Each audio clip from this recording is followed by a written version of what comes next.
تعالى بقى اثبت لك ان كل حاجه عندنا صح. تعالى بص كده، بص، شايف يا فتحي؟ كل حاجه عندنا صاحيه. تعالى بقى اوريك حاجه كمان. بص بقى، ده ال6 كيلو منه عندنا ب100 جنيه. بص، اول ما هحط عصره الليمون كده، شايف؟ صاحيه. تعالى نعمل واحده كمان اهي. اهي الصاحيه دي، حط السكينه فيها الاول. ماشي، يلا. بص دي بقى، بص يا بص اللسان، بص، شايف صاحيه ازاي؟ شايف؟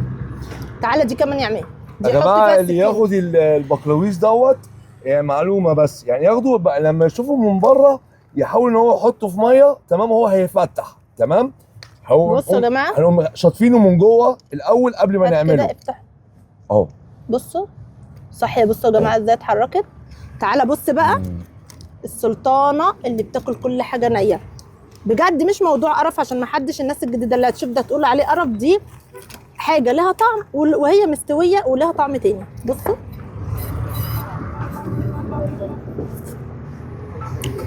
بجد رهيبه.